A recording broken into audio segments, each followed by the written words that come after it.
Okay, so now we're going to spend a little bit of time talking about what is written on the contract types under Organization Process Assets.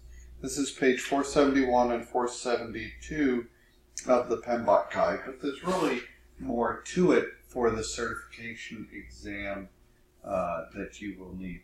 So just know that there are, and I repeat it at the beginning of each key slide, 3 types of contract that you must know. Fixed price, sometimes called lump sum, because they say, hey, it's a fixed price, here's your cash, bam, when I get my product.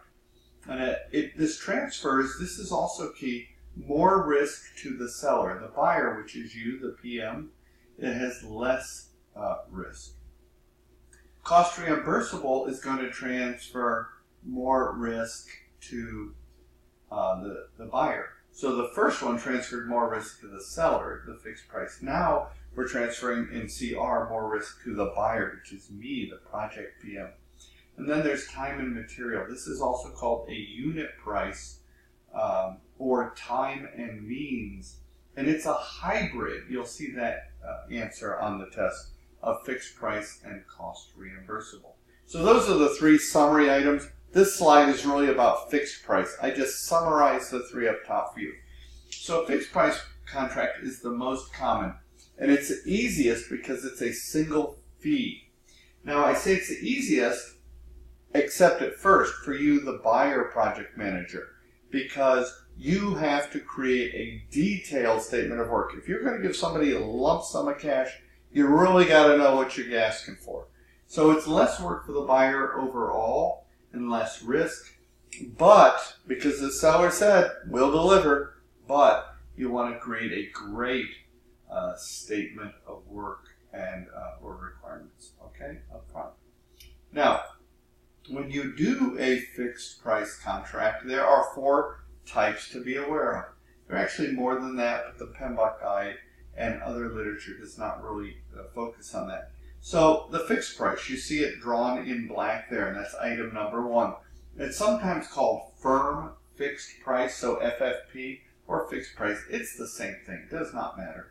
And so I have a fixed price for the contract, plus the fee I'm willing to pay. So it's a fixed price of $400,000. I'm willing to pay a $40,000 fee. So my total budget, my fixed price, is $440,000.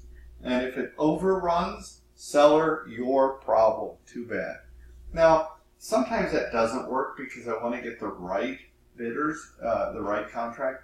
So I might incentivize fixed price, and I might go fixed price incentive fee. And here I'm going to adjust the profits for performance to try and avoid the overruns. I'm going to motivate the seller. And this will also involve point of total assumption calculations. So you see the line in red. This is to indicate that this is a fixed price plus incentive fee, or fixed price incentive fee. That they were motivated, they finished under the budget. Because of that, I'm going to give them a little extra, a bonus for their performance because I've accepted the product. Another type, the 3rd type, is fixed price economic price adjustments. And those are for multi-year contracts. So if you have the Freedom Tower in New York City, 10-building complex, that's going to take a decade or more to build with international contributors and investors. And so you want to be able to adjust up or down for inflation, for raises, rate hikes, things like that. And then purchase order is the final one. Now here's how this works. So I just showed you if the seller finishes early, the incentive fee, they're going to get more. But there's also the chance, see the purple line, that the seller will go long or spend more.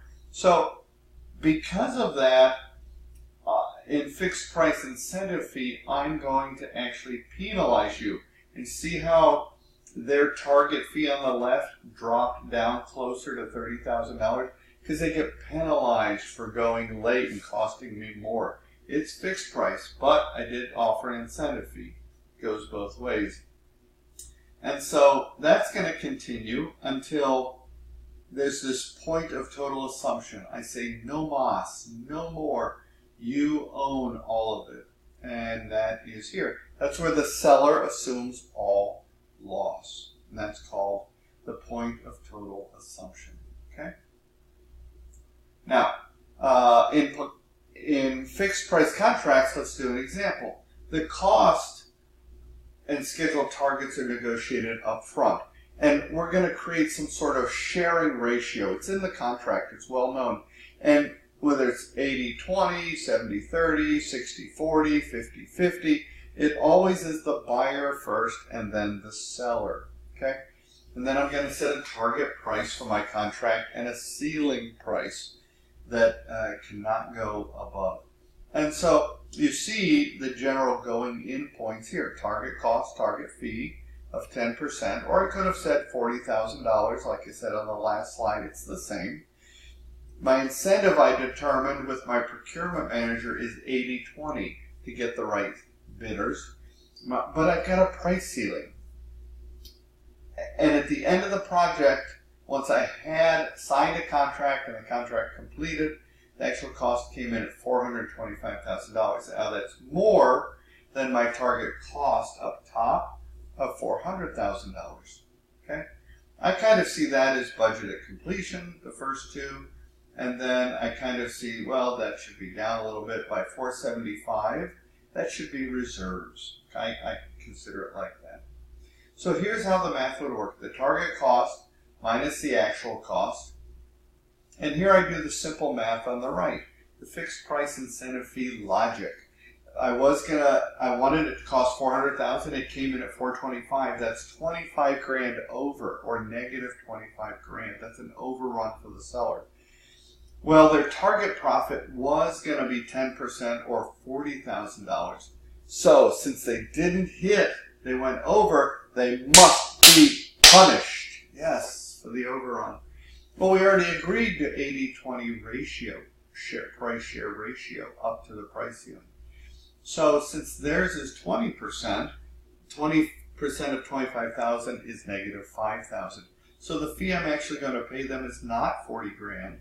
But it's going to be $5,000 less, or $35,000. Now my total project cost then is $425,000, which was originally the final result, plus the $35,000 they pay them. It's $460,000 overall. Okay, and that's that. Now here's another example for you. I left it at 80-20, the profit share, but it doesn't have to be. I ask you to do this problem yourself at your leisure. Study it, walk through the logic. It's exactly the same, except this time, instead of doing the logic on the right, step by step, there is a formula you can use. It's up to you. I'm showing you two ways to do this. It's target cost minus actual cost.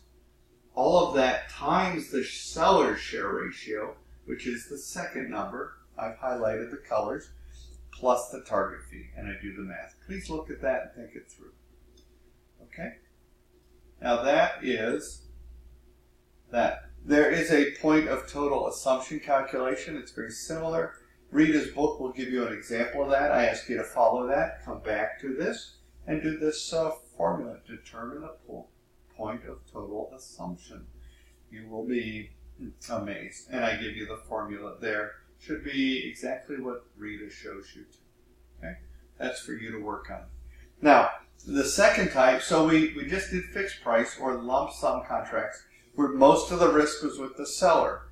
Now we're going to talk about cost reimbursable, which much of the risk now transfers back to me, the buyer, because I'm going to refund all of your costs plus some fee, some legitimate cost plus a fee, which is really going to be your profit. Like fixed price, it has advantages and disadvantages. You should review those. For me as the project manager, it has a simpler statement of work or piece out because it doesn't have to be as clear. When the scope is uncertain, this is the vehicle, contract vehicle you want to use. But it has disadvantages because you're charging me for costs. I'm going to need to audit you now. Okay? Very important. So review those. Now there are 4 types, just like in fixed price, there are 4 types here. This cost plus fixed fee, which is cost plus some fixed fee payment as a percentage of the initial estimated cost. There's cost plus incentive fee, which is to hit a target. Remember those performance targets we talked about? But there's a little bit of incentive now to motivate the seller. Cost plus some award fee. So I'm going to give you the cost. I'm going to reimburse your cost plus a fee we agreed to, plus a performance award. Hey, how about that? And then cost plus percentage of costs. The buyer pays all costs, plus I'm going to pay the seller a percentage of those costs. That's actually not allowed in the federal government today, but it was used wildly in World War I, but because we had to generate a lot of contracts to make the war effort work. But as a seller, to make a big profit, all I have to do is keep running up the costs, because I'm going to get a percentage of the cost as my profit. And then I have time and material. Time and material is called unit price or time and means. And be aware for the exam that it's a hybrid of fixed price and cost reimbursable. Because the seller is going to charge for their time, okay, so at some fixed rate, some fixed price that's agreed to, and material costs. So it's a hybrid. Often used in staff augmentation, or when you need people for a short period of time. Maybe at the end of every fiscal year, I want to hire an accountant to expedite the billing in the federal government whose fiscal year ends October 1st. So by August 1st, I may hire a temporary set of accountants to help with that work or billing, that sort of thing.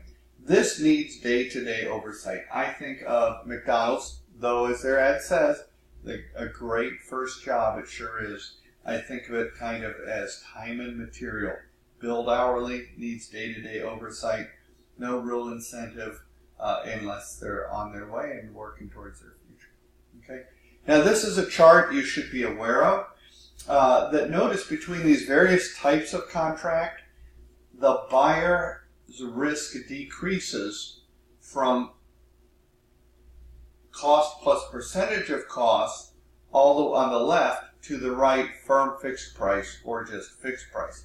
In a fixed price, I, the buyer, the project manager trying to fill a work package, has the least risk in a fixed price contract. And my risk grows with fixed price incentive fee, fixed price economic price adjustments. Think about it. I don't know what the future's going to hold in interest rates or labor negotiations. Time and material is the middle only when, which project manager recommends, only when you put a price ceiling on time and material. Okay? So at McDonald's you may say you will only work up to 44 hours a week. Okay? And then the cost plus incentive fee, cost plus award fee, cost plus fixed fee, and cost plus percentage of cost. That is the most risk to the buyer, PM. Okay? So be aware of that for the exam. Okay, that's it. Let's take a short break and we'll come back to finish planned procurement management with tools and techniques, and out.